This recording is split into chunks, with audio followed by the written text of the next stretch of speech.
There are moments in history when silence is heavier than war, when promises turn into echoes, and the light that was meant to come never arrives. For 15 long years, the people of Burkina Faso lived in that silence, a silence not of peace, but of waiting. Waiting for the lights to stay on, waiting for the fields to turn green again, waiting for the river that cuts through the Sahel to finally keep its promise. Every year, they were told soon. Every season, another file was signed, another delegation came and left. But the drought deepened. The power cuts spread.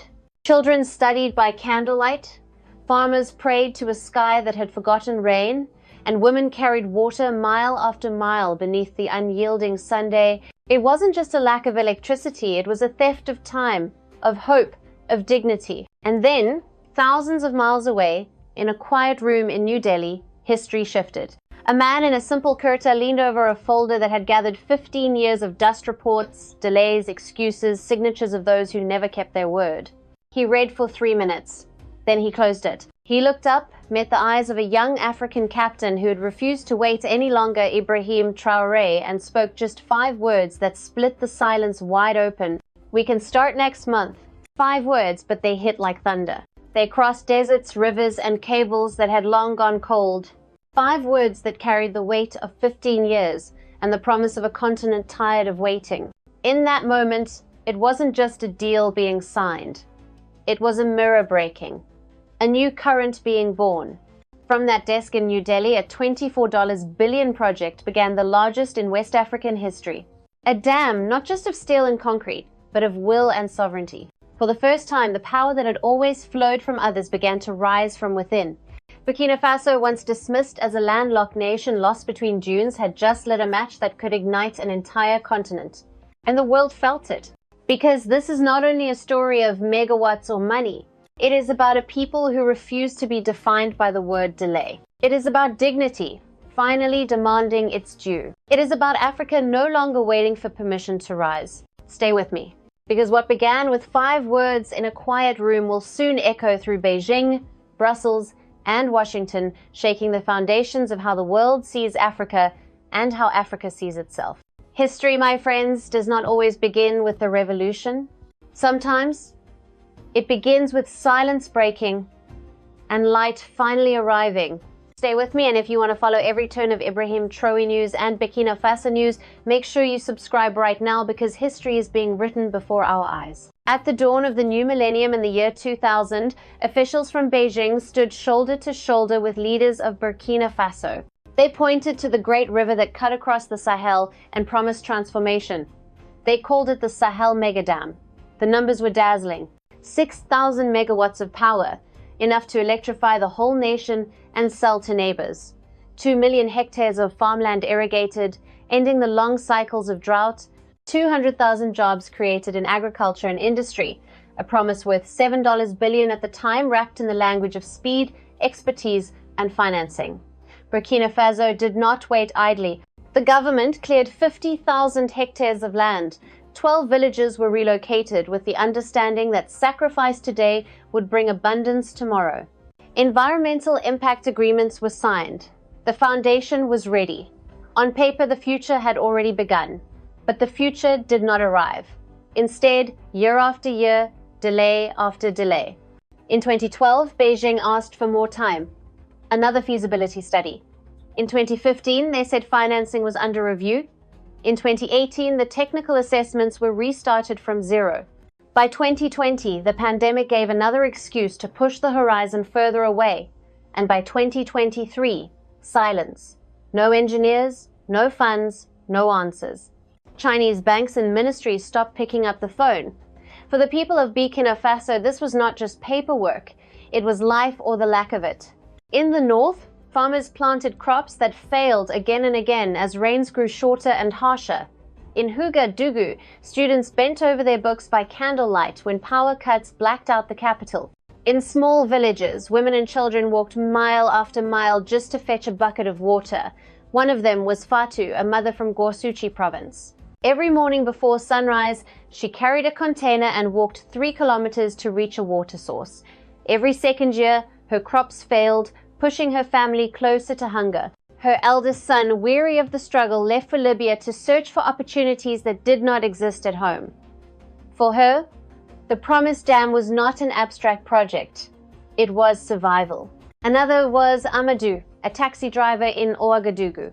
His car broke down regularly because unstable electricity damaged his charging system. His children tried to study by kerosene lamps that filled the room with smoke. For him, the delay meant not only lost income, but lost hope for his children's future. Burkina Faso had prepared, sacrificed, and endured. Yet, the promised river of light never came. The people were left stranded in a twilight of broken commitments. And then came the turning point. In the year 2023, Captain Ibrahim Traoré, unwilling to wait any longer, turned his gaze eastward, not to Beijing, but to New Delhi. He reached out to India and is looking for an alternative. The answer he received was unlike anything he had experienced before. Where Beijing had offered presentations, India sent engineers. Where China had spoken of the next quarter, New Delhi spoke of the next month. Within just 2 weeks, Indian firms had prepared a full construction plan, something China had failed to deliver in 15 years. The contrast could not have been sharper.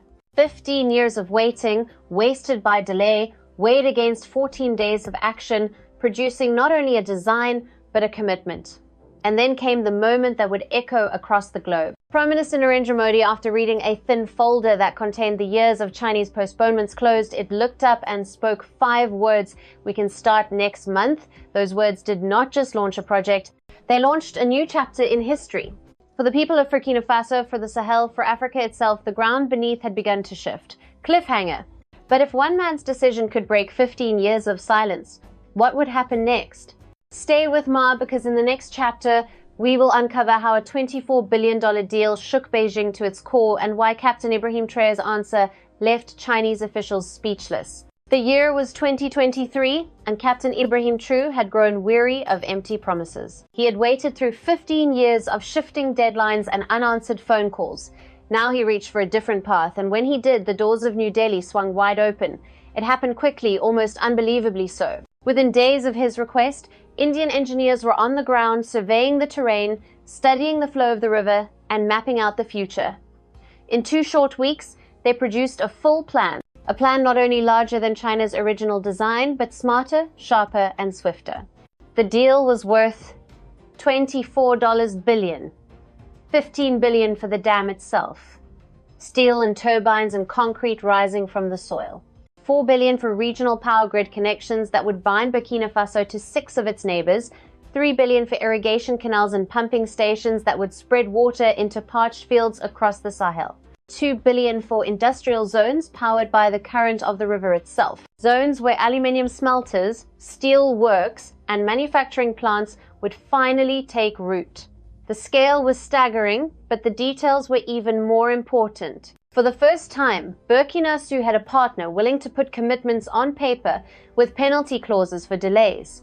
No more waiting endlessly, while excuses piled high. If deadlines were missed, companies would lose money, not Burkina Faso.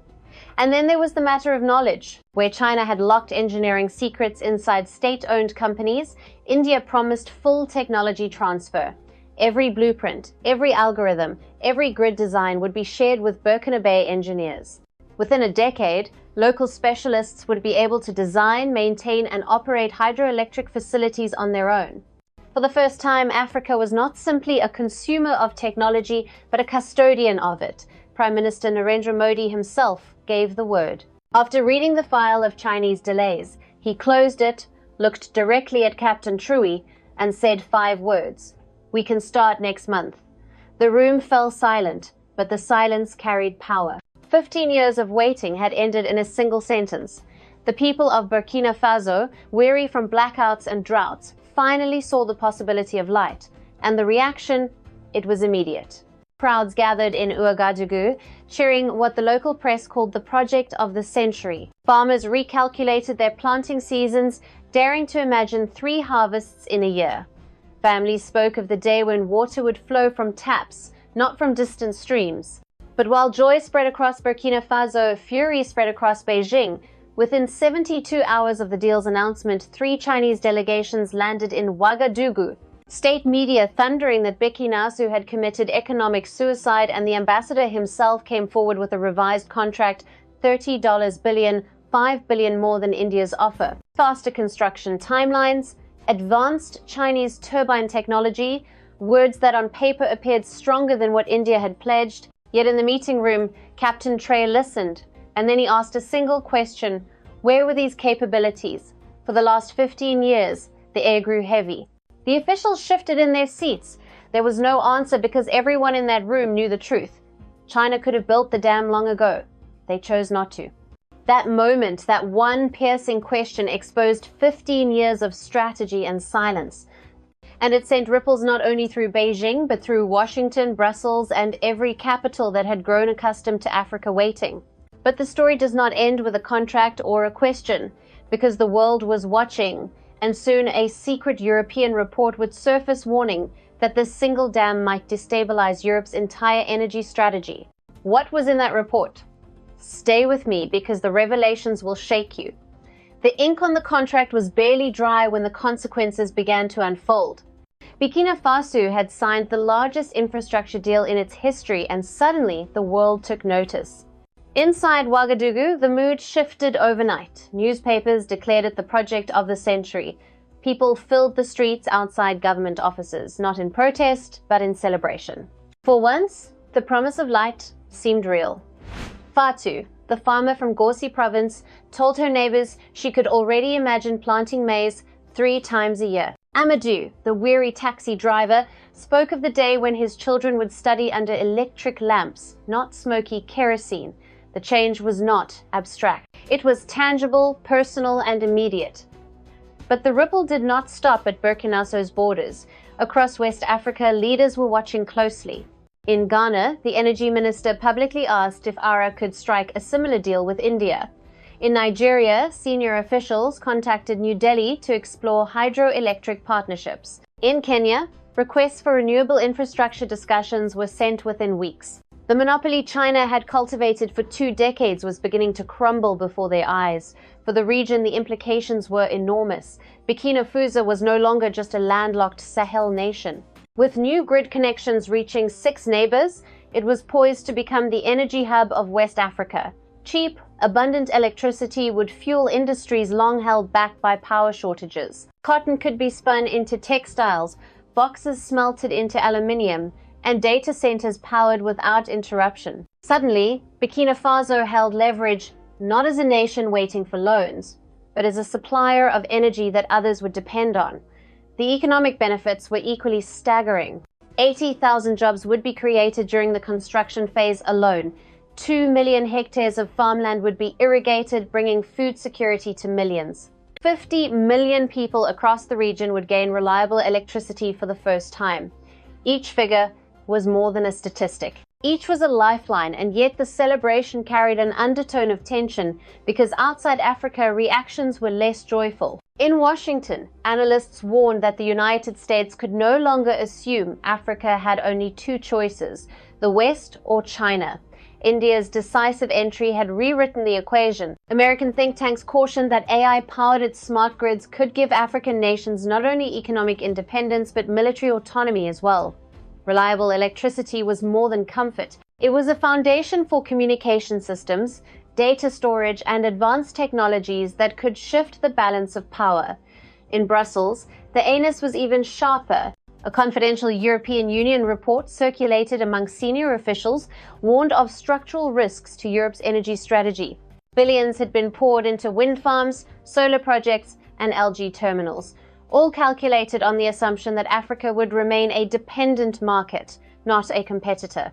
If Burkina Faso became an exporter of cheap, clean electricity, those assumptions would collapse. The report stated bluntly, completion of the Sahel megadam represents a threat to European energy security, but secrecy could not last. The report leaked, African journalists published their content, and suddenly the question echoed across the continent. Why is Europe afraid of African electricity? For citizens in Ouagadougou, Accra, and Lagos, the answer was plain. For too long, Africa had been treated as a passive supplier of raw resources, never as a power in its own right.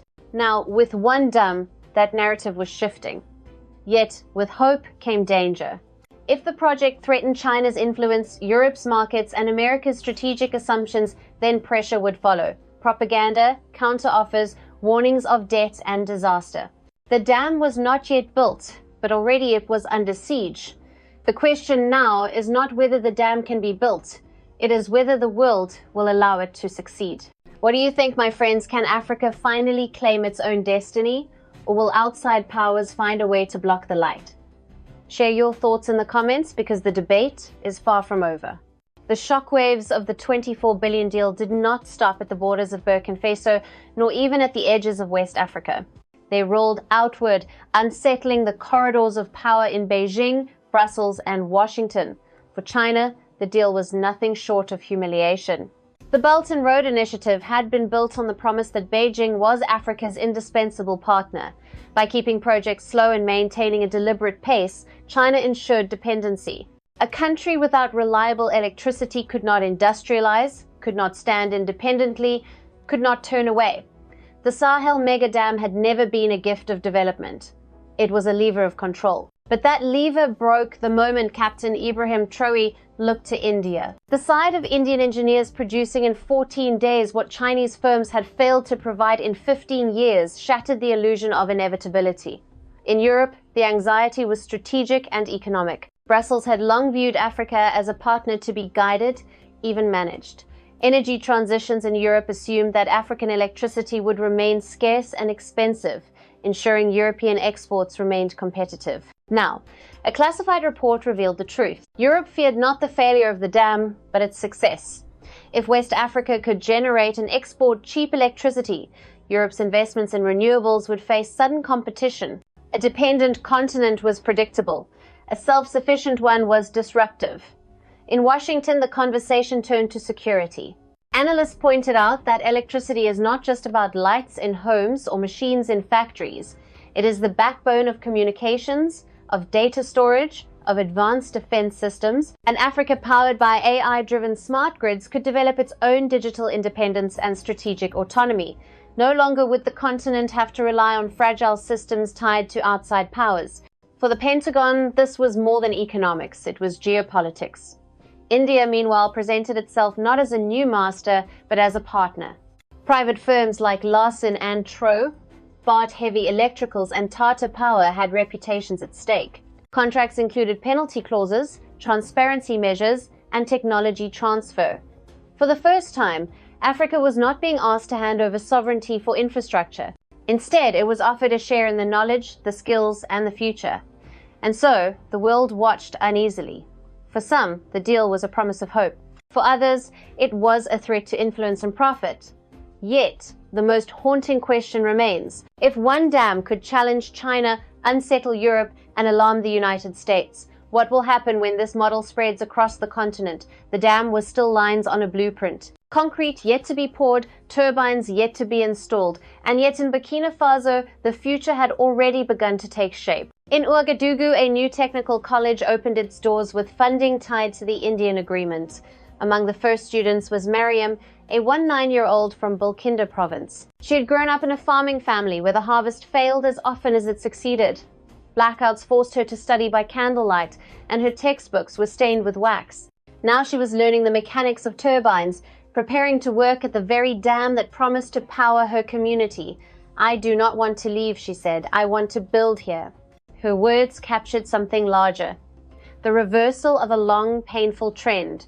For decades, Africa's brightest had departed, seeking work in Europe, America, or the Gulf. Now, with new training and new jobs, the brain drain might finally begin to reverse.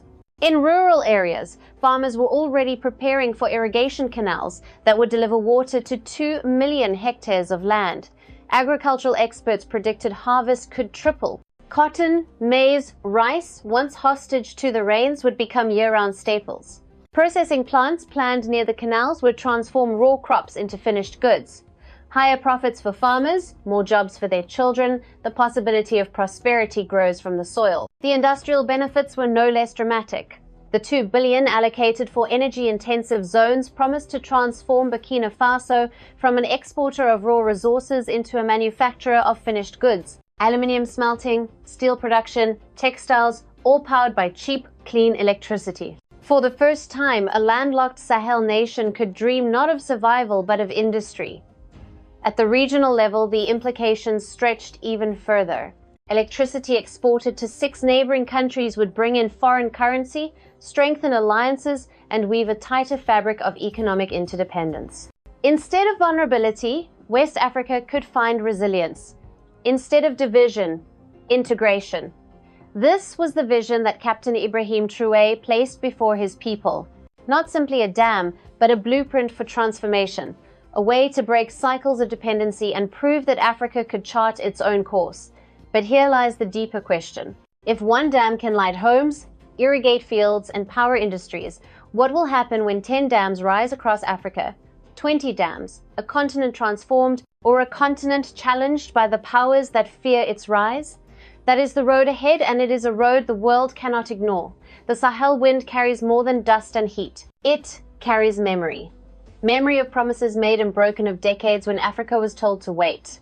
And yet here we are, watching a nation once dismissed as small and landlocked, daring to speak with a voice so loud that Beijing, Brussels, and Washington could not ignore it. Burkina Faso's choice to turn east and look to India instead of China was more than a contract signing. It was a signal sent across oceans. The days of dependency are numbered. No longer will Africa's destiny be written in the boardrooms of distant capitals. No longer will its rivers be mapped on foreign charts while its people walk in first. Consider what is unfolding. Technical schools where young Africans learn not just to watch but to design. Irrigation systems promise food security for millions. Industries are ready to rise where once only raw exports left the soil. A generation of children who may never again study by candlelight. These are not dreams whispered in the dark. They are plans inked on paper, backed by steel, bound by contracts with penalties and promises of knowledge transfer. And beyond the practical lies the symbolic. For 2 decades, China's Belt and Road Initiative shaped Africa with a single message: you have no alternative. Today, that illusion lies shattered. When India stepped in and delivered in 14 days what China withheld for 15 years, it proved that alternatives exist and that Africa can choose them.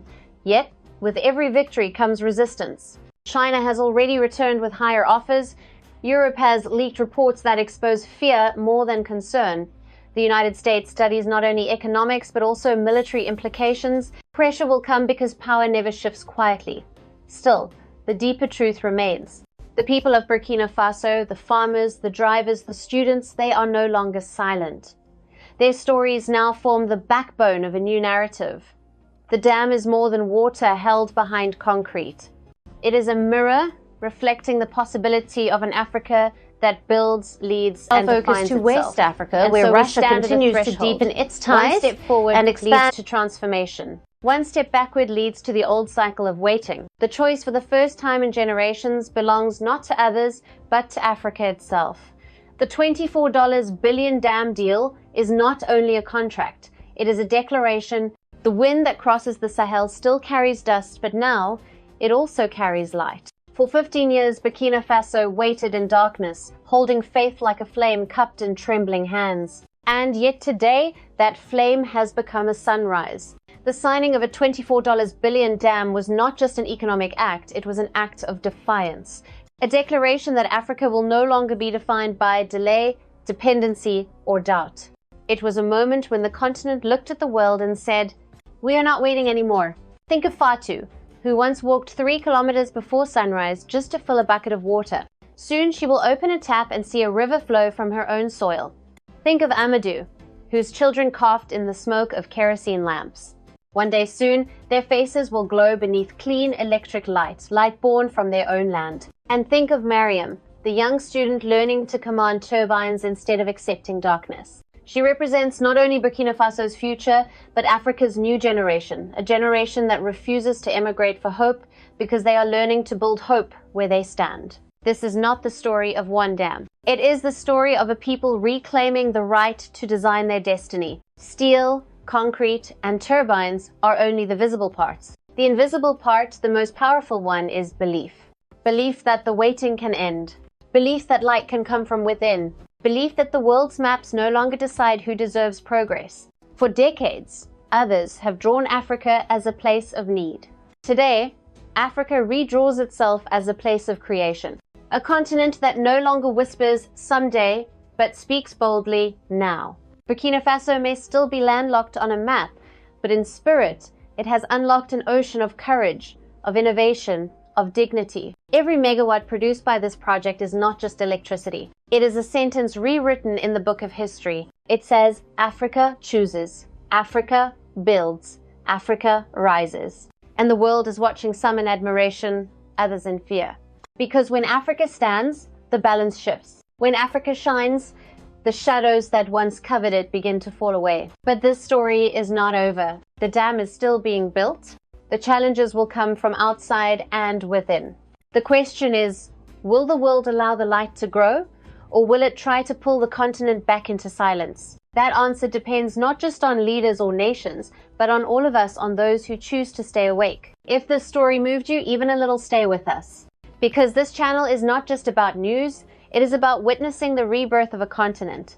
Here, we follow every step of Ibrahim Traoré's vision, every spark of Africa's awakening. So subscribe, not out of routine, but out of conviction, because you are part of something larger than a video. You are part of a movement that refuses to let this light go out again. The ECOWAS breakaway states of Burkina Faso and Mali. Debate it. Because history is not written by those who watch silently. It is written by those who refuse to look away. And when you return for the next chapter, remember this. The dam may hold water, but what truly flows is freedom. Africa is no longer in the waiting line of tomorrow. It is standing, tall and luminous, in the light of today.